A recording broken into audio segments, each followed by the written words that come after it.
But first up, he is the host of MSNBC's The Last Word with Lawrence O'Donnell. His book, Deadly Force, A Police Shooting and My Family's Search for the Truth, is now reissued. Lawrence O'Donnell! There he is. Hey, how you doing? Thank you for this. Oh, yes. We'd love to have you. Lawrence O'Donnell. Did you get the note from Giuliani about the questions I want to answer? This is going to be shorter than you think. Well, you know, conservatives do watch this show, and they're going to see us talk about Trump. Mm-hmm. And then, you know what they're going to say? Trump derangement syndrome. Mm-hmm. This is the thing with them. If you watch Fox News, I have to a little bit. You have to see what they're saying. This is what they think. They think we're deranged. And I wanted to ask you, what do you do about that? Because you can't say to people, we have the truth, because then you sound like the guy in Jesus camp. You ignore it because it's just a device. They have nothing good to say. They have nothing worthy to say in defense of the president or in defense of what you were just saying about Wilbur Ross, right?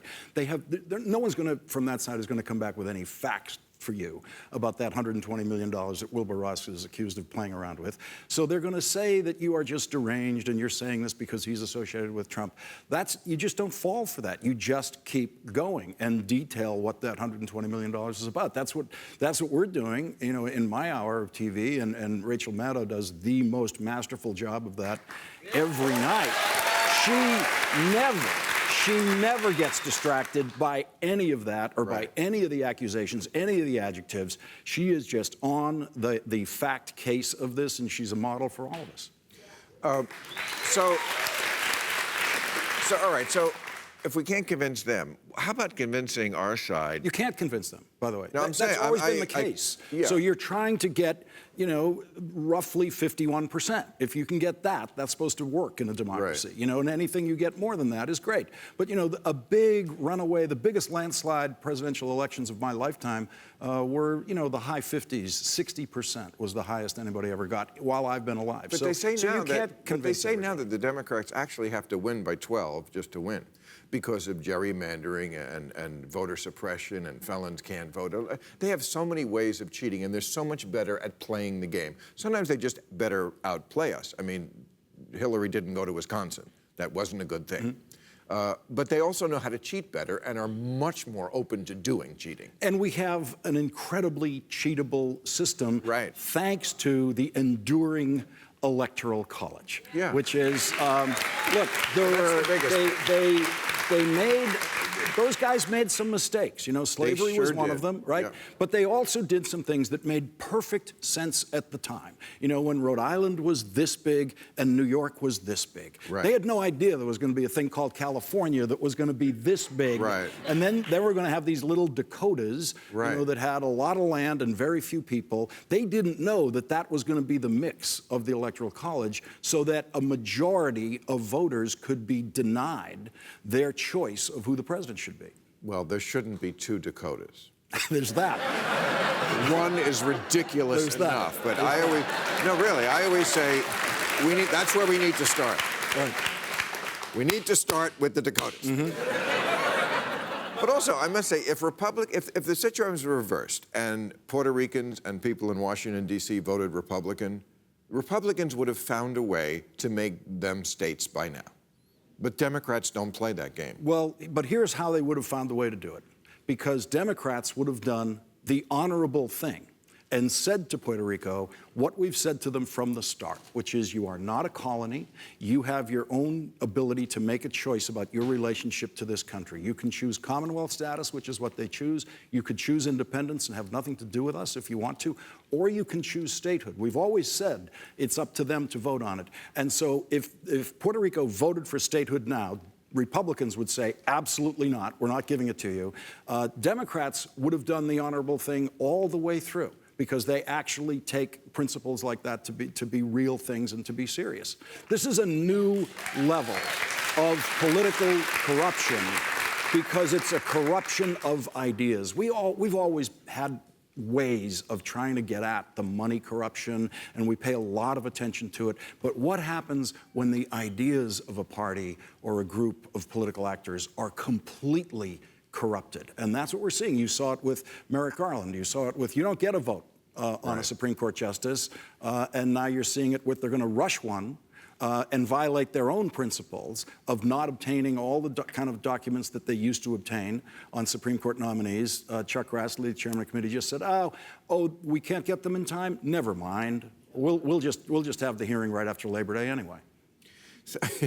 So I could go on and on. Yeah, so the election is in 90 days or something like that. How do you think the Democrats are going to blow it? I mean, they're so good at it, and there's this blue wave predicted, and I think you and I are very close on policy. We're not always close on predictions. What do you think is going to happen? I do think the Democrats will. Well, do well. I'll predict something, but I've never predicted congressional elections because I worked in the Congress, I worked in the Senate. I know how complex that is, and so I'd never made an attempt to try to figure out what are all those districts going to do and who's going to flip and all that. And there are experts who do it, and like Charlie Cook, and I just kind of listen to them. And I really have never had an original thought about this thing, about who's going to win in a House race coming up. And so, and you got a congressman coming on who's going to answer that for you. So all the indicators, all the political arithmetic, everything we see said Hillary was going to be president. No, but this is, well, no, it didn't. No, it didn't, because Hillary was always polling within the margin of error against Donald Trump. She was always polling within that margin. She never cleared a lead over him that was outside of the margin of error. So the polls are never telling you a specific number. They're telling you a band of possibility. Right. It's not like when we take your temperature and it's 98.6. It's as if we took your temperature and we said it's anywhere between 92 and 98. Right. And that's what polling is. And for the sake of public consumption, they specify a number, but it never. Well, let me ask you to predict it. How will the Trump era end, or will it? Well, I gave up predicting when I remember sitting on Morning Joe when Donald Trump in the primaries went from 6% to 12% in the polls, and I said, with all the authority I could muster, you don't think it's going to get any higher than that, do you? And I think Joe did, and others did, and I didn't. So I gave up predicting shortly after that when he was at 24. But if I have to, I would say the most likely ending of it is when Elizabeth Warren or whoever the Democratic nominee is beats him in the next election. You think he'll leave? So you think he'll... Okay, so we are getting into predictions. Yeah. So you think if he loses the election, he will just greet her at the door on January 20th? It's not up to him. It has nothing to do with him. Oh. It has nothing to do with him. Really? Because she becomes president because of the time of day, not because of anything he does. When it strikes 12, the Chief Justice of the United States Supreme Court will administer the oath to her, no matter where it is. And he doesn't have to show up. He never has to concede, doesn't have to do a thing. The second she takes that oath, she's the president. He isn't any longer. Secret Service will physically remove him from the building if he's still there. If he's still there. We'll see. Did you ever have to remove a tick from your dog? I never have. It's going to be like that. All right. Yeah. I just want to... I hear the Secret Service is good at that. Okay. Yeah. Your book, very important book. We're going to talk about issues like that on the panel. But it was the first one 25 years ago that really talked about police brutality in the black community. Yeah. And you've reissued it. Yeah, I wrote this book over 30 years ago, Deadly Force, the first book out there about the problems involved with police use of deadly force. The first thing I ever wrote was an op-ed piece for the New York Times in 1979.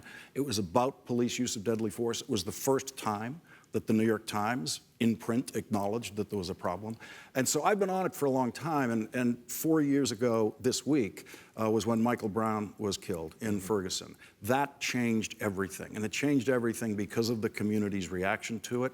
We hadn't seen a reaction to a police shooting like that since the invention of cable news, We had seen them before. We had giant community reaction around the country, but it was localized for Arthur McDuffie in Miami in 1980 and others around the country. This was the first time all of the apparatus of modern media, social media, was there and on the street covering every minute of it. And so finally, America woke up only 4 years ago. And by America, of course, I mean white America, because black America always knew there was this problem. They always knew that police officers in their community were much more inclined to serve and protect themselves than the people that they were assigned to serve, to protect. Well, I'm glad it's back in print and glad you're on the air. Lawrence Great to be here, O'Donnell, Bill. everybody.